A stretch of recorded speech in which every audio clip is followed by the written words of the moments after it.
और दादा कितनी चाय करनी ठहरी फिर आपकी? शाहजी नमस्कार। शाहजी 2 चाय कर दीजिएगा। ओके। और छोले समोसे भी कर दीजिएगा।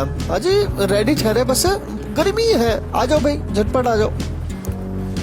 वहां मंदिर से लगकर जो सड़क थी उसके दूसरी ओर पहाड़ की चोटी पर ही एक चाय की दुकान भी थी, शाहजी की दुकान। शाहजी गजब के छोले समोसे बनाते थे और उनकी चाय तो एकदम कमाल ही होती थी।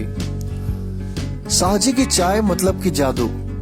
मुख्य दुकान से लगकर एक बरामदा होता था जिसकी छत होता था खुद यह इतराता नीला आसमान। उस बरामदे में 10 कुर्सी और मेज लगे होते थे। छोले समोसे और चाय लिए उस बरामदे में बैठ जाओ तो एक पल तो लगता कि जैसे किसी जादुई दुनिया का टिकट लग गया हो।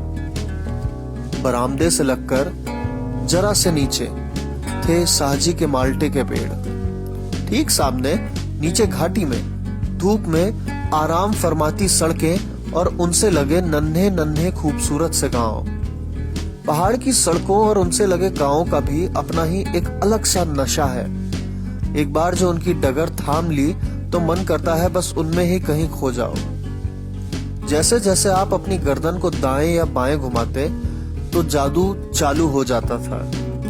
गांव से आगे नीचे घाटी में बाईं ओर होती विशाल काय भीमताल की झील। झील के बीचों बीच बसा एक नन्हा सा द्वीप और झील में बच्चों की मानींद उस द्वीप के चारों ओर हुड़दंग मचाती नौकाएं। बाईं ओर ही जो थोड़ा सा ऊपर की ओर बढ़े तो दिखते थे हरे भरे लहलहाते सीढ़ी नुमा खेत और एक कछुए सी प्रतीत होती पहाड़ी। अगर मौसम साफ और सुहावना हो तो उस बरामदे में बैठे बैठे नौकुचिया ताल भी आराम से दिखता था। शाहजी की दुकान थी गोलजू के मंदिर के चरणों में। गोलजू का आशीर्वाद था या कुछ और, पर वो जगह किसी धाम से कम नहीं थी। वो एक बेहद ही मनमोहक सी जगह थी। दुकान के बरामदे में बैठकर जो नजरें जरा दाईं ओर ले जाते तो ऊंची ऊंची पहाड़ियों पर स्थित नैनीताल की ब्रिटिश कालीन इमारतें साफ साफ दिखाई पड़ती थी।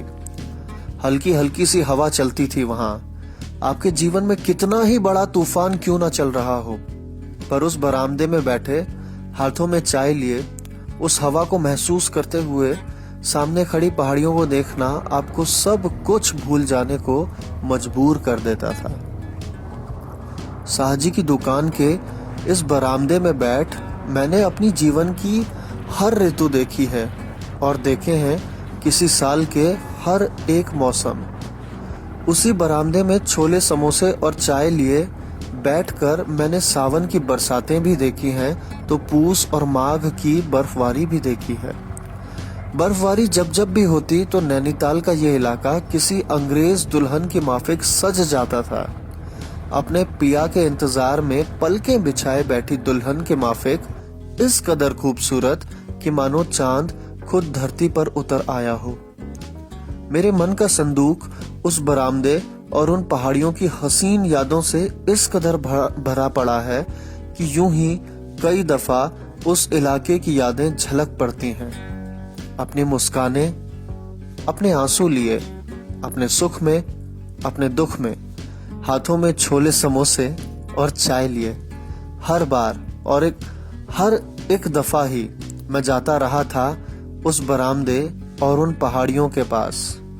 उन्होंने हर बार ही मुझे दिया बेइंतहा सुकून, मोहब्बत और खुशियां ऐसी जो दुनिया के किसी भी बाजार में कभी भी मुझे नहीं मिलती।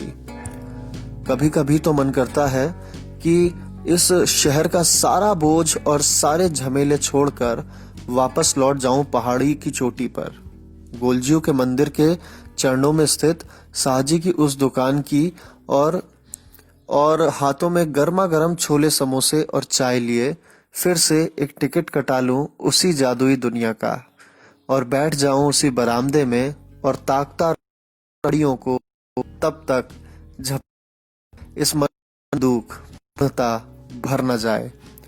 पर फिर ख्याल आता है दिमाग में कि पहाड़ों से भी कभी किसी का मन भरा है भला। शुक्रिया।